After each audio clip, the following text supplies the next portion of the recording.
Hola, hola a todos, un gusto volver a hablar con todos ustedes. El día de hoy vamos a hablar con una invitada especializada en cierto tema. Este tema es muy necesario tenerlo en cuenta, ya que últimamente aumentaron los casos de desnutrición infantil en México. Por esto, creo que es muy necesario notar y no dejar atrás este grave problema. Sin más, les presento a nuestra invitada que estará hablando con nosotros, Galia. Hola, mucho gusto. Gracias por tenerme aquí en este podcast. Por supuesto, y gracias a ti por aceptar. Ahora dime la verdad, ¿qué tan graves están las cosas últimamente? No te voy a mentir, las cosas no son nada que se pueda solucionar de la noche a la mañana, pues si nos vamos a los datos dados según la Organización de las Naciones Unidas para la Agricultura y la Alimentación, hay más de 1.000 millones de personas desnutridas y más de 2 millones de personas que carecen de vitaminas y minerales esenciales en sus alimentos, añadiendo a casi 6 millones de niños que mueren todos los años de malnutrición o enfermedades conexas. Es decir, cerca de la mitad de todas las muertes que se pueden prevenir. Pero sí se puede prevenir, porque mucha gente está muriendo por esto. Debido a que, como he dicho, carecen de esenciales en su cuerpo. Si no es mucha molestia, ¿podrías especificar un poquito más? Por supuesto, verás, aunque estoy segura que tú sabes sobre los lípidos y su importancia en el cuerpo, voy a mencionarlo de todas formas. Los lípidos son moléculas biológicas que cumplen sus funciones importantes en el organismo humano.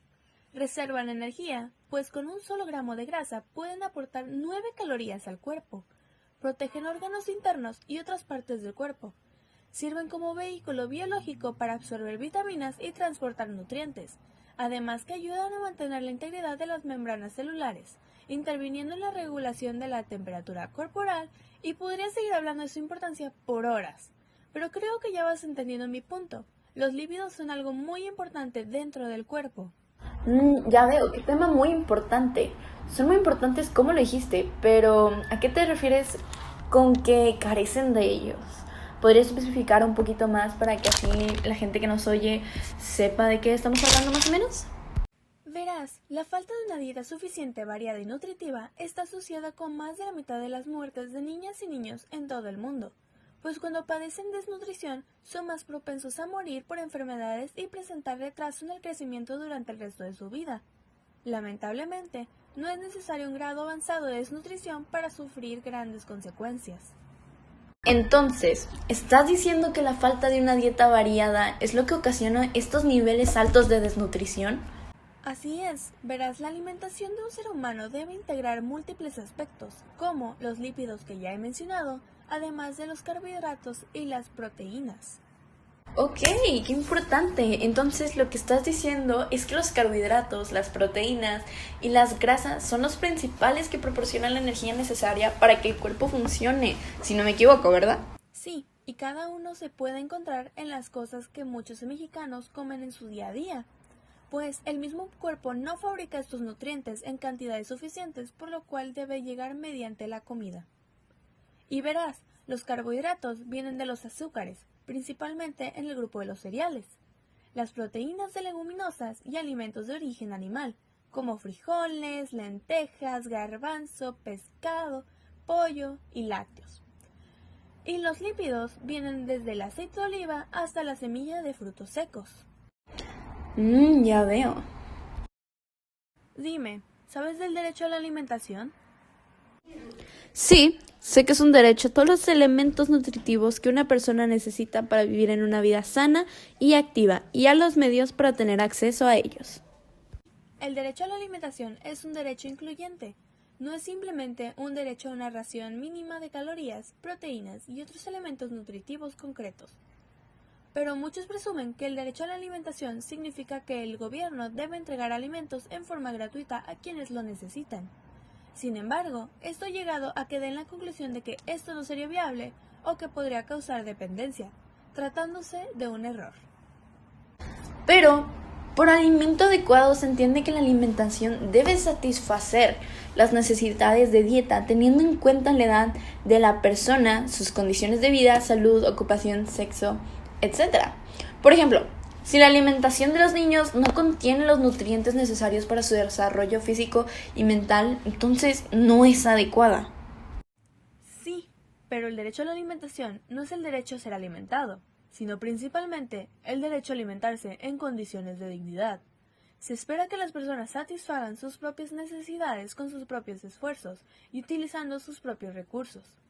El derecho a la alimentación requiere que los estados provean una atmósfera propicia en que las personas puedan utilizar su plena potencialidad para producir o adquirir alimentación adecuada para ellos mismos y sus familias. No obstante, cuando los habitantes no pueden alimentarse con sus propios medios, por ejemplo, como resultado de un conflicto armado, un desastre natural o porque se hallan en detención, el Estado debe suministrar alimentación directamente. En ese caso, ¿por qué existe la desnutrición? Porque el Estado no apoya a su pueblo suministrando comidas directamente. ¿Acaso el Estado niega a las personas el derecho de la alimentación por la falta de alimentos?